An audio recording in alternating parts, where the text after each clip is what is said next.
y es docente universitario. Muchísimas gracias, Marcelo. Para nosotros es muy importante que participes porque nos vas a dar algunas pautas sobre el tema de imágenes en las emergencias. Muchas gracias. Muchas gracias por la presentación.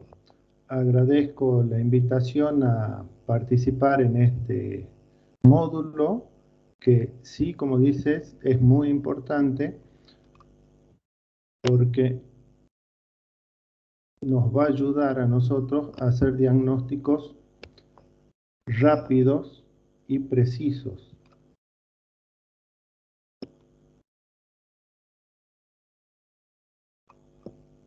Es un tema largo, muy complejo, por lo que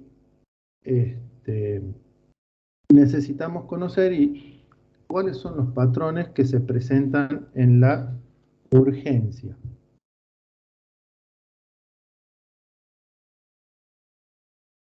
A modo de objetivo, yo planteo que es importante conocer los métodos de imágenes y la utilidad que va a tener cada uno en la urgencia torácica y también identificar cuáles son las manifestaciones imagenológicas de la patología torácica urgente más frecuente. Para ir avanzando con esto, a modo de introducción... Marcelo, perdón, sí. Ponlo en modo presentación.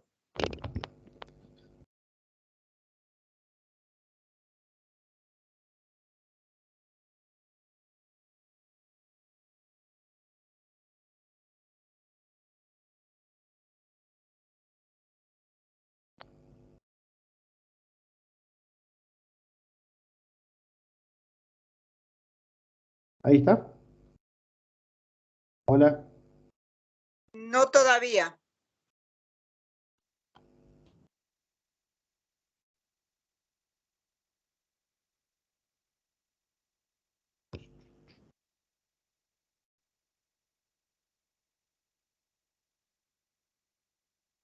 Ahora.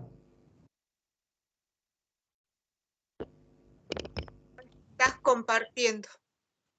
¿Ahí se ve bien? Nadie puede...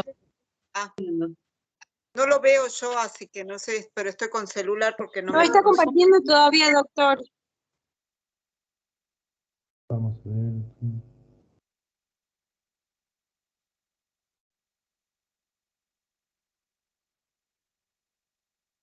Ahí sí, doctor. Solo le faltaría ampliar la imagen.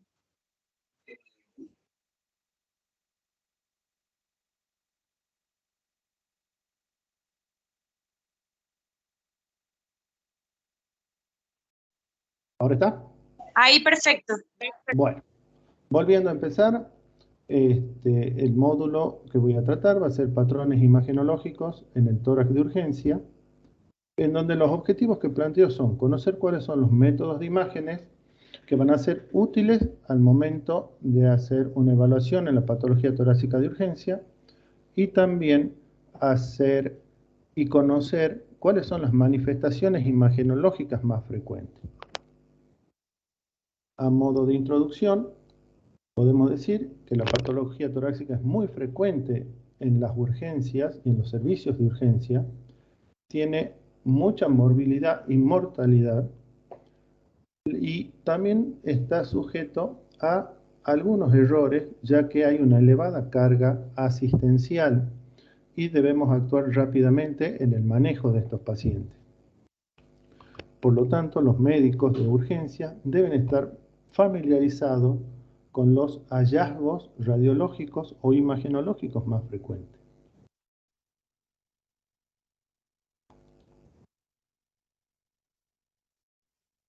Para tener un concepto inicial, nosotros podemos decir que el diagnóstico debe ser rápido y preciso. Vamos a tener casos muy simples o extremadamente graves y van a ser un desafío incluso para los médicos expertos en el tema. No siempre vamos a tener una historia clínica detallada Y las guías fundamentales o los ejes fundamentales de la patología de urgencia va a ser el trauma y el dolor torácico, que considero que son donde más rápido debemos actuar. Y como exámenes de elección podemos tener tanto una radiografía de tórax como una tomografía de tórax. Ahora bien, ¿qué métodos podemos usar para ir analizando? Nosotros vamos a tener como un paso inicial o un estudio inicial la radiografía simple de tórax, un frente, y no olvidarnos también de acompañarlos con el perfil, que nos va a brindar otra resolución. Uno nos va a dar una resolución antero-posterior y el otro una resolución transversal. Ahora bien, con la tomografía, los tomógrafos han ido evolucionando y hoy en día se usan los tomógrafos multidetectores, que nos permite identificar hallazgos que no son visibles en la radiografía y es una herramienta muy útil al momento de evaluar un paciente politraumatizado. La ecografía también es un método complementario, pero solo a los efectos de evaluar colecciones líquidas y en pacientes que estén hemodinámicamente inestables. Acá vamos a ir entrando un poquito a detallar que la radiografía, nosotros vamos a tener equipos que son fijos y equipos que son móviles y rodantes, que eso es una ventaja porque podemos realizar estudios al pie de la cama del paciente. Es un estudio rápido, fácil y accesible, y hoy en día con la digitalización nos permite evaluar zonas que a veces no la veíamos y nos permite mejorar un poquito la técnica también. Ahora bien, ¿cuáles serían algunas desventajas de este método? Es que usamos radiaciones ionizantes, por lo cual en los pacientes embarazadas no la podemos usar, salvo que tenemos que evaluar el riesgo de vida de la paciente. Tiene una baja resolución espacial por la superposición de imágenes, es decir, que 3 dimensiones la vamos a ver en 2, por eso yo les decía que al momento de evaluar, no olvidar la placa de perfil que nos permite evaluar otra incidencia y otro espacio en el tórax. Y no muestra las afecciones de tejidos blandos y vasculares. Ahora bien, para completar, nosotros tenemos que decir que en una paciente que ya sea politraumatizado, en donde no puede moverse, nosotros vamos a usarlo una placa estática en el servicio con el equipo fijo o con el portátil de acuerdo al cuadro hemodinámico del paciente, pero tenemos que tener en cuenta que nosotros vamos a tomar a veces proyecciones antero-posteriores y no postero-anteriores como se hace habitualmente. Eso nos va a desconfigurar un poquito las medidas y los diámetros del corazón. La tomografía también es un estudio por imágenes de elección en este tipo de paciente. Hoy en día con los tomógrafos multicorte es un estudio rápido, no es invasivo, nos permite tener reconstrucciones multiplanares, es decir, podemos ver distintos planos del espacio, axial, transversal, axial, sagitales y coronales, hacer reconstrucciones tridimensionales. El hecho de que no haya superposición de imágenes nos va a brindar a nosotros una mejor resolución espacial. Tenemos al alcance el uso de contrastes iodados, por lo que podemos evaluar cómo se comportan las estructuras vasculares y tiene una alta calidad de imagen. Ahora, podemos decir también que como una desventaja, nosotros tenemos que la radiación ionizante es una contraindicación, sobre todo en pacientes embarazadas en el primer trimestre, y por lo tanto, de nuevo, hay que evaluar el riesgo de vida de la paciente y el beneficio que nos va a brindar el estudio para salvar esa vida. No se puede realizar en la cama del paciente, ya que los tomógrafos que hay hoy en día no son portátiles, y sí tenemos un límite de peso, por lo cual pacientes que son excedidos de peso, con un sobrepeso importante, no lo podemos realizar ya sea por las medidas del gantry o por el soporte que tiene la camilla en el elevador del mismo. Y por último, como les había mencionado, la ecografía es un método no invasivo de bajo costo, es rápido, accesible, no usa radiaciones ionizantes, nos va a brindar una excelente imagen de las colecciones líquidas, derrames pleurales, derrames pericárdicos. Hoy en día son equipos muy buenos, portátiles, podemos realizarlo en la cama del paciente sin perder calidad de imagen, pero ¿cuál es el mayor inconveniente? Uno que es operador dependiente y sobre todo debe ser entrenado en la evaluación del tórax. Es muy importante que esté entrenado y tenga expertise en el tema tórax. Ahora, ¿qué significa para nosotros un patrón imagenológico?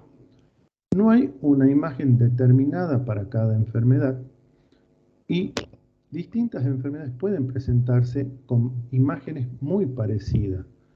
Por eso yo prefiero hablar de patrones imagenológicos, ya que son un conjunto de datos semiológicos que lo detectamos ya sea por radiografía o tomografía, que va a ser común a un grupo de enfermedades.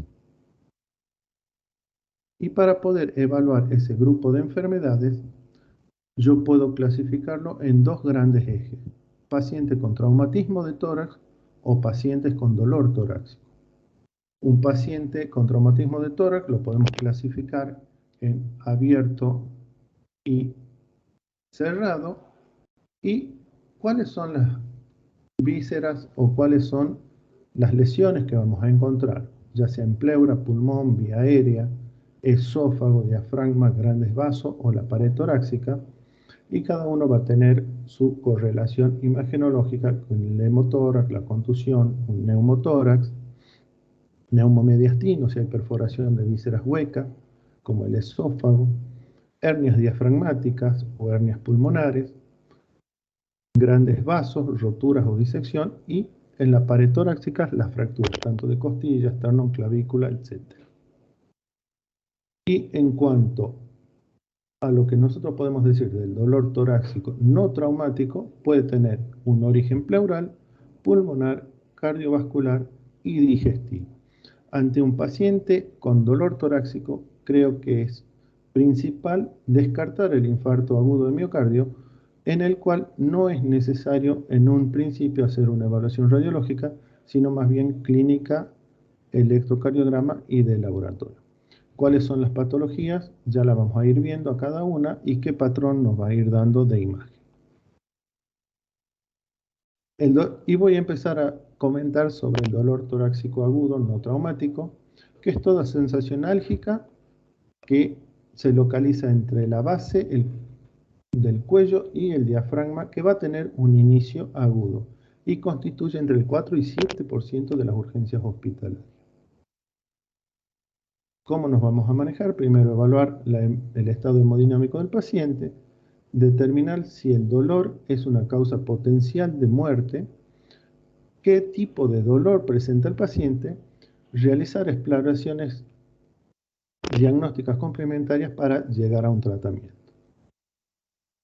Y un algoritmo diagnóstico, nosotros vamos a tener primero una semiología del dolor, un electrocardiograma en el cual podremos descartar si el paciente está cursando o no un infarto de miocardio, y recién, antes que el laboratorio, creo conveniente realizar alguna técnica de imagen, ya sea radiografía de tórax, tomografía de tórax, eventualmente una ecografía, dependiendo del estado hemodinámico del paciente, y ya otras técnicas de imágenes que podemos hacer: ecocardiograma, gammagrafía pulmonar o una ecografía abdominal, ya la podemos ir quizás diferiendo en el tiempo.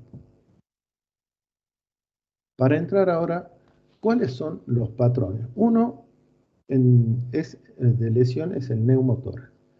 ¿Y cómo lo voy a definir yo el neumotórax radiológicamente? Como una hipertransparencia, es decir, voy a ver un hemitórax más claro que el otro, ya que hay una presencia de aire en el espacio pleural. Que acá en la imagen se puede ver que hay una mayor radiotransparencia en el lado izquierdo, comparándolo con el derecho, pero también vemos algunos hallazgos más, que es el colapso del pulmón, algo de desviación de la tráquea, es decir, que yo tengo aire en el espacio pleural sin estructuras vasculares que no está desplazando el mediastino hacia el otro lado, entonces podemos decir que estamos ante la presencia de un neumotórax, atención. Ese neumotórax puede ser de origen espontáneo o traumático, por lo que es importante reconocerlo.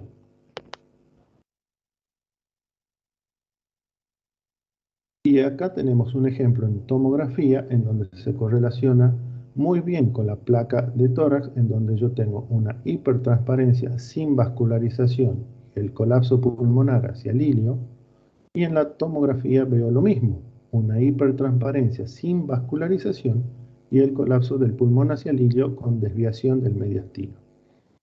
Esto es en un corte axial. En un corte coronal se representa muy bien la imagen del neumotórax, sumado a que en este ejemplo podemos ver una bulla en el vértice del pulmón, que son las causas de los neumotórax espontáneos no traumáticos.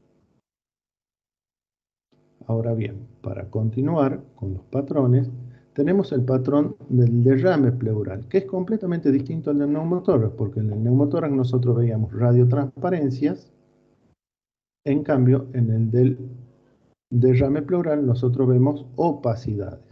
Las opacidades que nosotros vamos a ver tienen la característica particular de que va a formar una línea cóncava hacia arriba, que es lo que semiológicamente conocíamos con la percusión, que era la línea de Damoiseau. Eso nos habla que es un derrame pleural libre, va a producir dolor y radiológicamente nosotros vamos a ver borramientos de estructuras como son los senos costofrénicos. Ustedes pueden comparar el lado derecho con el lado izquierdo y lo que va a predominar es la radioopacidad. También va a tener un colapso del pulmón que está subyacente a ese derrame. Ahora bien, ustedes están viendo en la otra imagen un derrame pleural que también va a marcar una línea cóncava hacia arriba. Eso nos está diciendo que es líquido libre. Ustedes están viendo el colapso del pulmón y ustedes ven que también hay en el lado izquierdo un pequeño derrame que nos permite a nosotros evaluar la magnitud de esos derrames pleurales.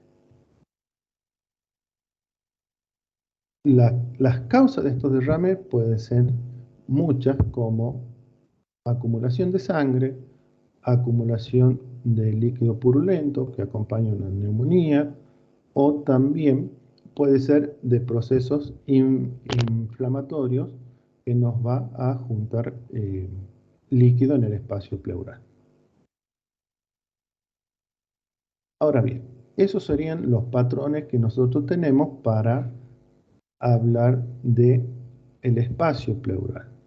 Adentrándonos ahora en lo que es el pulmón, nosotros vamos a tener un patrón que es el característico, que es el patrón alveolar, que es característico de la neumonía, que va a ser que la presencia de material líquido en el alveolo va a tener un límite en la cisura, como se puede ver en esta radiografía, como se puede ver también en la tomografía. Va a tener un límite cisural. Se va a acompañar de lo que conocemos como broncograma aéreo, mucho más evidente en una tomografía que en una placa de tórax, pero que si uno lo busca lo va a encontrar. Puede ser uni o multifocal y también va a ser caracterizada por dolor pleural y otra semiología que acompaña a un proceso infeccioso del pulmón. También lo podemos identificar como una opacidad. Con el diagnóstico diferencial que debemos hacer es con la atelectasia, que también va a ser un patrón alveolar, pero en donde se va a caracterizar porque hay una reducción del volumen pulmonar. Y acompañando la reducción del volumen pulmonar, se va a acompañar de retracciones, como en este caso nosotros tenemos una radiografía de tórax frente donde hay una atelectasia del lóbulo superior, en este caso por un tumor de pulmón, que hace el colapso del lóbulo asociado a la elevación del hemidiafragma de ese mismo lado. Hay que tener en cuenta que este patrón de atelectasia generalmente no es habitual en el adulto en forma aguda, sino más bien en los niños por aspiración de cuerpo extraño. Y también tenemos lo que se llama patrón intersticial, que son las neumonías intersticiales. Esto lo aprendimos a ver en el último tiempo, en donde empezamos a conocer lo que eran las neumonías virales, en donde hay un aumento también de la densidad del parénquima, pero nos permite ver ese aumento de densidad a traslucir los vasos pulmonares, que en este caso nosotros tenemos grandes extensiones de infiltrados en vidrio esmerilado, que nosotros podemos ver a través del mismo infiltrado los vasos pulmonares, y de gran extensión o de pequeña extensión. Cuando este infiltrado ya lleva a un proceso de consolidación multifocal, estamos en presencia de opacidades mixtas en los cuadros de bronconeumonía. Es un engrosamiento intersticial y también va a ir acompañado del relleno parcial del espacio aéreo, ya sea por fluido o por células. Y en este caso nosotros podemos hablar que de las causas pulmonares, una de las más importantes que tenemos que ver es el edema agudo de pulmón. El edema agudo de pulmón es una patología que la podemos evaluar muy bien con una placa de tórax en el cual nosotros vamos a tener tres fases muy claramente identificables. Una fase vascular que se va a presentar cuando la presión venosa central de la arteria pulmonar esté entre 10 y 20 milímetros de mercurio y que se va a caracterizar por la cardiomegalia característica de las insuficiencias cardíacas y una redistribución del patrón vascular del pulmón. Es decir, yo voy a empezar a ver en los vértices mayor cantidad de vasos pulmonares en comparación con las bases.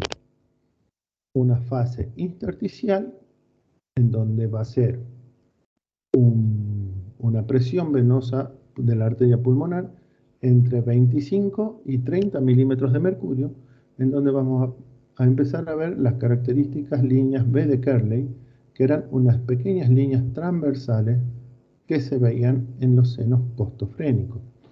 También vamos a empezar a ver que ese intersticio se va empezando a llenar de líquido, por lo cual el espacio peribronquial va a estar engrosado y vamos a tener una mala definición de los contornos vasculares. Si nosotros dejamos progresar esta enfermedad, vamos a llegar a la fase alveolar, en donde el alveolo se llena de líquido a una presión mayor de 30 milímetros de mercurio, y vamos a tener la característica imagen del edema agudo de pulmón, que era el infiltrado alveolar en alas de mariposa, que significaba que había una infiltración de los alveolos a nivel de ambos hilios pulmonares, respetando ciertamente la periferia del pulmón. Esta patología la podemos evaluar muy bien con una radiografía de tórax, como podemos verla. Ahora bien, otra patología vascular que debemos identificar rápidamente es el tromboembolismo pulmonar. El tromboembolismo pulmonar, como ya conocemos, es la oclusión parcial o completa de la arteria pulmonar o de algunas de sus ramas. En este caso es muy importante, para poder evaluar, hacer una tomografía con contraste endovenoso para ver el flujo de la arteria pulmonar y ver si hay o no hay lo principal, que es el defecto de relleno. Ese defecto de relleno es una hipodensidad en la luz del vaso. Puede ser unilateral, puede ser bilateral, puede ser de la arteria principal, puede ser de algunas de sus ramas, ya sea el ovario inferior o superior, o, como en este caso, que estamos viendo un trombo que va a comprometer las dos arterias pulmonares, tanto la derecha como la izquierda. En una reconstrucción pulmonar, coronal se ve muy bien el defecto de relleno.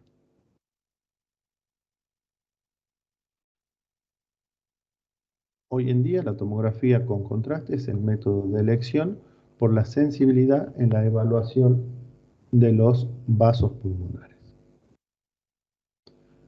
Ahora bien, siguiendo con las causas cardíacas de dolor, podemos ver lo que se llama el derrame pericárdico, que es lo que conocemos como corazón en botellón. ¿Qué significa? Es un gran aumento del diámetro transverso cardíaco con un pedículo vascular de tamaño normal o fino. Entonces podemos ver en una tomografía cómo se localiza el líquido a la vuelta del corazón. Lo rodea al corazón y esta imagen también es fácilmente detectable en una ecografía en manos de un médico especialista en tórax. Tenemos que ver que un cuadro potencial de muerte es el taponamiento cardíaco. El derrame pericárdico y el derrame pleural, como les dije, puede evaluarse fácilmente con ecografía.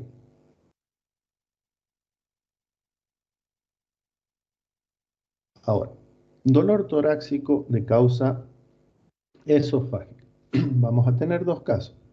Uno es el espasmo esofágico, que nosotros los podemos ver claramente en un estudio contrastado con varios del esófago, en donde vamos a ver contracciones asimétricas discontinuas, no coordinadas y que no son propulsivas.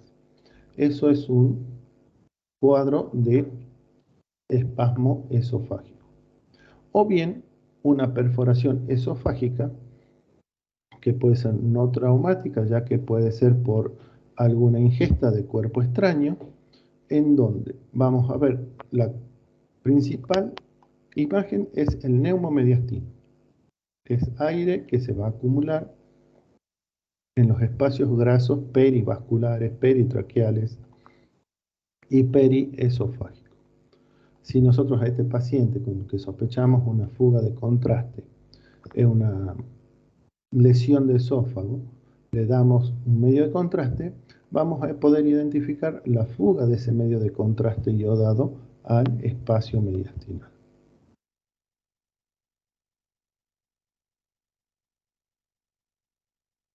Ahora bien, el trauma es una situación desafiante porque tenemos que identificar lesiones y de vísceras y estructuras que van a poner en riesgo la vida.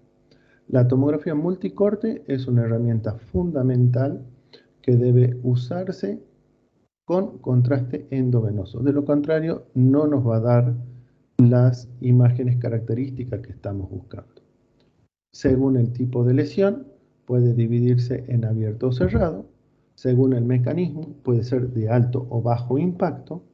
Y las lesiones más frecuentes van a afectar la pared, el espacio pleural o el parénquima pulmonar. Ahora bien, al reconocer el tipo de lesión, nosotros tenemos que identificar cuáles son rápidamente letales, cuáles son potencialmente letales y cuáles no son necesariamente letales. Yo acá les puse una imagen que lo que está en color azul son algunas imágenes que ya fuimos viendo, ¿sí? Y algunas otras que nos falta ver. En este caso son las fracturas costales, que son lesiones con solución de continuidad de la corteza que puede o no tener desplazamiento. la radiografía y la tomografía son los métodos de elección. Nosotros vemos que pierde la forma el tórax en la radiografía comparándolo con el contralateral, grandes fracturas, múltiples arcos costales. En esta tomografía, en un corte sagital, podemos ver una solución de continuidad del esternón, del cuerpo del esternón, que estas lesiones en una radiografía de frente son muy difíciles de identificar. Y no olvidarnos también que como parte de la pared, nosotros también tenemos que ver lo que es columna dorsal. También son soluciones de continuidad de los distintos componentes, en este caso de un cuerpo vertebral. En las fracturas costales nosotros tenemos una situación paradójica que se llama el bolet costal, que son fracturas de dos o más arcos costales en 2 o 3 puntos contiguos. Es decir, una fractura de una misma costilla en 2 lugares distintos, y nos va a dar un fenómeno paradójico que va a ser el colapso del pulmón o del tórax en la inspiración. Es una clara inestabilidad torácica. ¿Sí? En este caso tenemos múltiples fracturas costales en el hemitórax derecho. Puede o no ir acompañado del hemotórax, que es una imagen muy similar a la del derrame pleural. Ustedes están viendo una opacidad con una curva hacia arriba, concavidad hacia arriba. Y en tomografía nosotros podemos ver una diferencia porque tenemos el líquido con 2 densidades. Esta mayor densidad es la organización del coágulo del hemotórax. Y la imagen va a ser también característica como si fuese un derrame pleural. Ahora bien, ya sea en pacientes que hayan tenido heridas por arma de fuego, fracturas costales, o se haya hecho alguna intervención como la colocación de un tubo pleural, nosotros vamos a tener soluciones de continuidad con herniación, ¿sí?, de una parte del parénquima. En este caso es un traumatismo abierto de tórax, ¿sí?, en donde estamos viendo nosotros la herniación del pulmón. Cuando nosotros tenemos lesión de la vía aérea, es bastante rara, pero existe sobre todo cuando son traumatismos abiertos. ¿Cuál es el hallazgo imagenológico que va a predominar? El neumomediastino. El neumomediastino puede ir acompañado también, según la gravedad de la lesión, con enfisema de partes blandas y con neumotórax. En este caso nosotros estamos viendo neumomediastino, que es la presencia de burbujas de aire en los espacios grasos, neumotórax, que es el aire en el espacio pleural, y enfisema subcutáneo, que es el aire en los tejidos blancos. Y va a depender si afecta la tráquea extratorácica o intratorácica.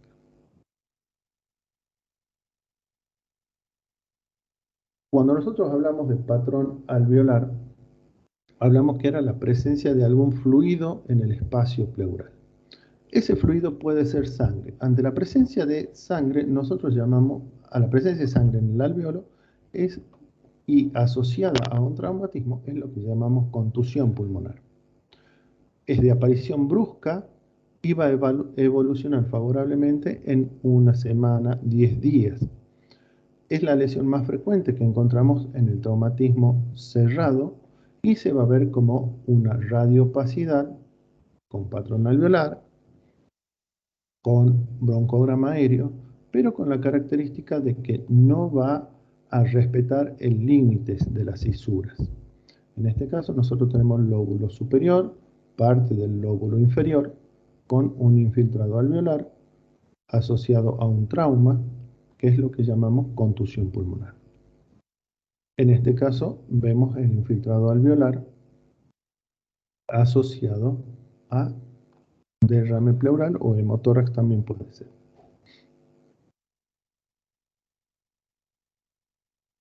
Otro tipo de lesión son las lesiones por arma de fuego. Son lesiones complejas en donde va a predominar las imágenes de densidad metálica. Pueden ser pequeñas y múltiples, como un disparo de escopeta, o grandes como una bala de un revólver, una pistola, que se fragmenta. Las lesiones son complejas. Por ejemplo, en esta placa de tórax no solo vemos un gran neumotórax, sino también un neumomediastino, desplazamiento de la vía aérea, un pequeño nivel en el seno costofrénico posterior. Ese nivel nosotros los identificamos como un hemoneumotórax por el tipo de lesión. Ahora bien, ¿cuáles son algunas consideraciones que nosotros debemos tener en cuenta para recordar? El análisis de un examen imagenológico buscando patrones de lesión debe ser metódico y sistemático.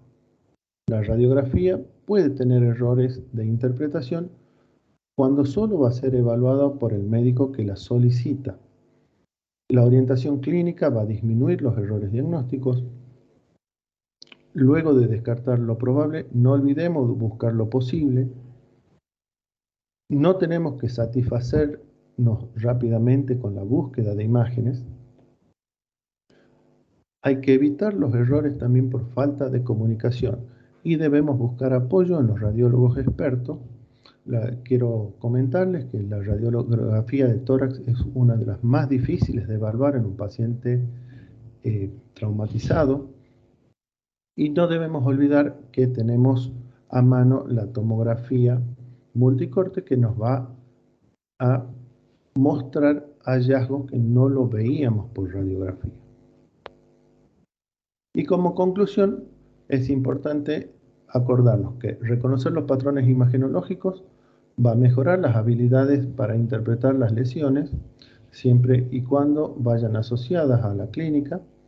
La radiografía va a ser una prueba inicial y con la que más frecuentemente van a usar, y la tomografía debe ser hecha con contraste endovenoso, que va a ser una herramienta invaluable al momento de evaluar no solo lesiones severas, sino también lesiones vasculares. Y con esto quiero dar por finalizada la charla.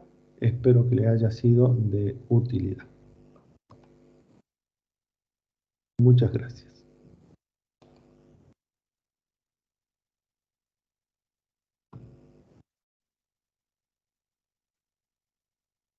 Muchísimas gracias, Marcelo. ¿Hay algunas preguntas?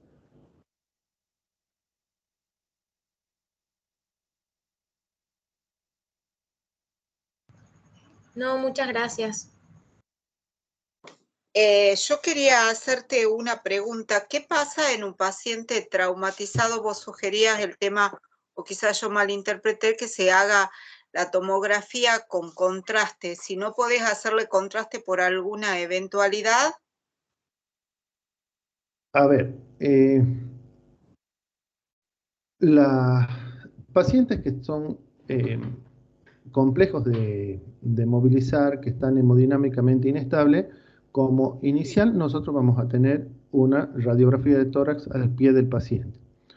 Una vez que nosotros podemos estabilizarlo al paciente, es importante y considero hacer una tomografía como segundo paso para evaluar todas las lesiones y sobre todo lesiones vasculares que no las vamos a ver si no tienen contraste.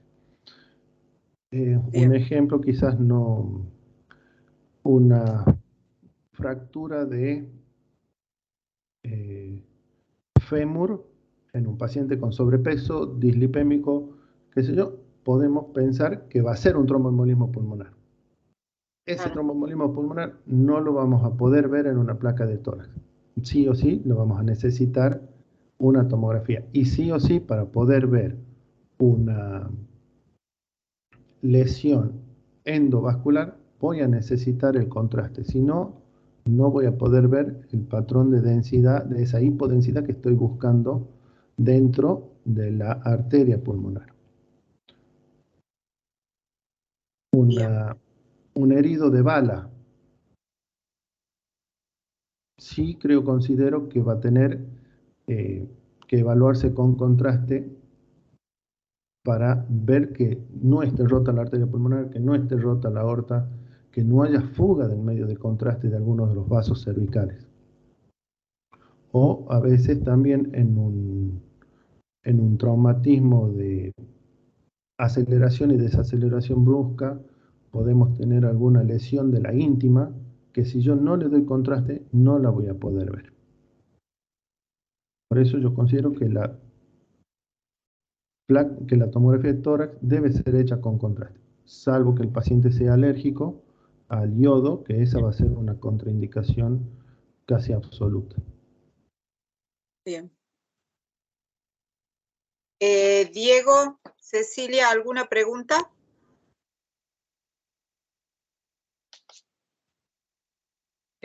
Buenas noches.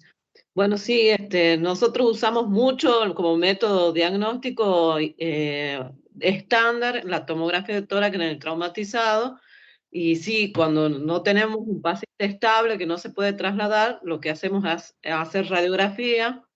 Sí, pero como dice el doctor, lo que nos ayuda a nosotros principalmente es la tomografía de tórax a definir qué es lo que tiene el paciente, ¿sí? Otro método que sí deberíamos tratar de mejorar en nuestra guardia del hospital es el tema de la ecografía, que también es un método que nos resulta útil al momento de tener un paciente inestable que no se puede trasladar en el momento de que se necesita hacer el diagnóstico.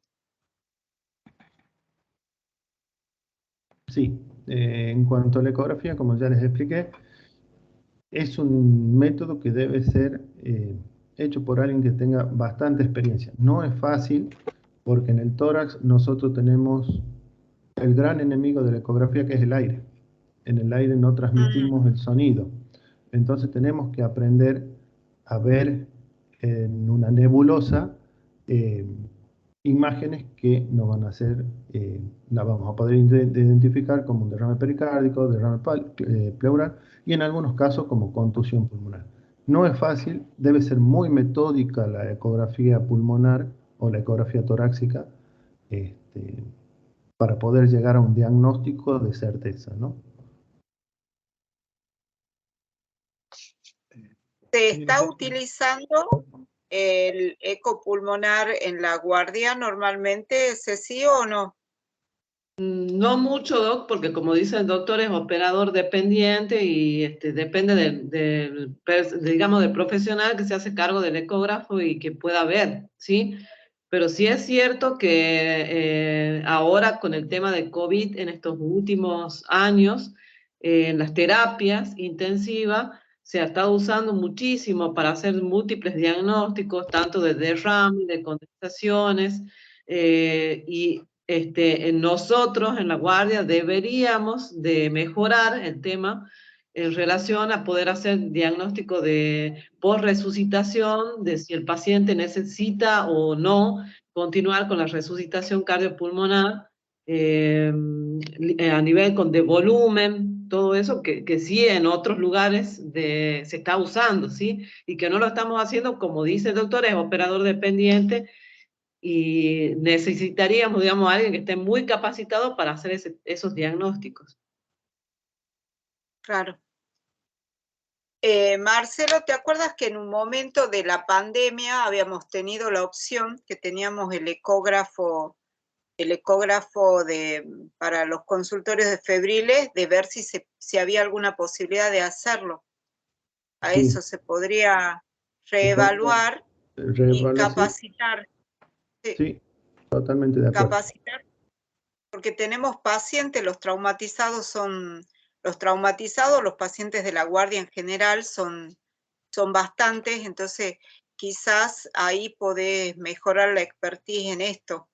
A nosotros nos ocurrió que presentamos una una paciente que había estado en la guardia y en la terapia, pero que tenía obesidad mórbida, y nos costó para definir cosas porque no la podías trasladar. Esta mujer estuvo en ARM y una de las cosas que nos decían es si estábamos utilizando la ecografía para evaluar, por ejemplo, en ese caso, que fue en el 2021, que estábamos en plena etapa del COVID, pero que no se la podía trasladar porque estuvo en ARM, en ventilación no invasiva, no entraba en el tomógrafo para ver realmente cuál era el compromiso.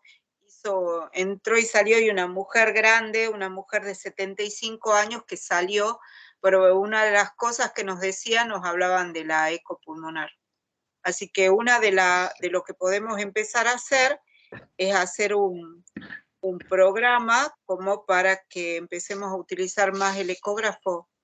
Yo creo que van a estar de acuerdo para empezar a trabajar en forma conjunta entre Sí. la guardia, imágenes. Bueno, Sí. Diego, Bien. algún... No, yo quería, hola, muy lindo Marcelo, todo lo que has puesto, Muchas felicidades.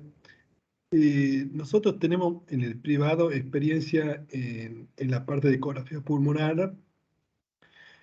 Usamos el score de aireación, que anda muy bien, y teniendo protocolizado los 12 espacios, uno va aprendiendo y va afinando eso. Y sí, el ojo se lo hace viendo paciente. Necesita mucha distracción para ver todo lo que es pleura, todo lo que es parénquima, todo lo que es líquido, pero hemos aprendido bastante, digamos, del COVID, y esto nos puede servir para lesiones tempranas, incluso de neumonía o cuadros tempranos que nos permitan anticiparnos a un proceso más expansivo, más evolutivo. Entonces, precozmente nos puede servir para algunas patologías, para evitar mayor secuela, mayor evolución de algunas enfermedades. Creo que hay que protocolizar algún sistema. El sistema de aireación adiestra mucho a través digamos, de un protocolo muy bueno que lo han hecho en España, y acá en Buenos Aires lo usamos mucho. Nosotros tenemos un score, yo le puedo hacer, digamos, llegar cómo lo hicimos nosotros y cómo íbamos evaluando a los pacientes. Les puede servir bastante como un instrumento. Así que bueno, eso es mi aporte humilde de la experiencia de COVID. El COVID a todos nos ha dejado experiencia. Andábamos con Marcelo. Muchas veces las lesiones que están en la tomografía no se veían en la radiografía y en la tomografía, y veíamos las pleuras. Y las pleuras en el COVID disrupcionaban, lesionaban, y entonces ahí explicaban los dolores y se medicaba eso, y los pacientes mejoraban potencialmente y mejoraban y evitaban que hagan neumonías posteriores. Eso sí, por lo menos tenemos experiencia porque hemos visto pacientes que no se trataban y pacientes que se trataban.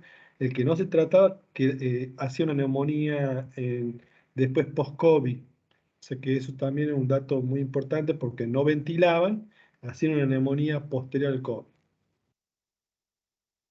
Correcto. Interesante. Realmente muy buena tu presentación, Marcelo. Muchísimas gracias. Aparte me has hecho recordar muchas cosas de la unidad respiratoria, intensa, pero muchísimo, que veíamos muchos de estos pacientes, y te felicito por la cantidad de imágenes impresionantes y tan claras. Sí. Muy, muy, muy claras. Muy, muy Sí, claras. ha sido una recolección de imágenes junto con los residentes, casi todas son del hospital. Así que tenemos casuística y tenemos ejemplos de todo. He seleccionado Sí. las más lindas, que sean ejemplo, y es un tema muy grande lo que es patología torácica de urgencia, así que traté de hacer un resumen en base a los patrones para que se pueda entender cuál es el tipo de lesión que uno busca. Me ha parecido impresionante la imagen esa del neumotórax con el pequeño nivel hidroaéreo que era mínimo, que como vos decís, generalmente se le escapa al mejor, hay que verlo entre todos como para, porque lo veías apenas perceptible, pero se lo veía al nivel hidroaéreo. Así que realmente te felicito. Muchísimas gracias. Gracias a ustedes. Siempre que, escúchame una cosa, siempre que hablas de condensación, ¿hablas de neumonía? No necesariamente. Es un patrón alveolar que puede ser una contusión, puede ser un proceso inflamatorio, puede ser una neumonía, un proceso infeccioso. Bien. Y para tener el patrón, para tener la neumonía, tendríamos que tener el broncograma aéreo siempre. No, el patrón alveolar va a ir con broncograma aéreo. Lo que nos va a definir si es neumonía, contusión o algún proceso inflamatorio del pulmón o el edema agudo del pulmón va a ser la etiología y la semiología del paciente. ¿Puede corresponder a TEP? No es tan característicos las condensaciones del TEP son generalmente triangulares de base pleural. No siempre se las ve, tiene que ser una obstrucción bastante grande para poder ver esa condensación característica de un TEP. ¿Sí? No, yo no haría un diagnóstico de TEP por una condensación nada más. Yo haría una tomografía y buscarla al defecto.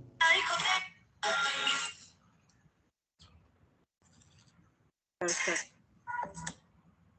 Bueno, muy clarito, Marcelo. Muchísimas gracias. Gracias a usted. Buenas noches. Buenas noches, gracias a usted. Excelente, realmente excelente presentación. Y aparte de eso, como te digo, muchos recuerdos con los pacientes traumatizados. Un gusto y muchas gracias. Muchísimas gracias. Nos vemos hasta la próxima semana. Cuando Seguimos con el siguiente módulo el jueves próximo sobre insuficiencia respiratoria. Un abrazo a todos y muy buenas noches. Buenas noches, muchas gracias. Estamos viendo. Nos estamos viendo. Chau, chicos. Qué lindo. Gracias a todos. Muchas gracias, Nadia. Un abrazo. Hasta luego, buenas noches.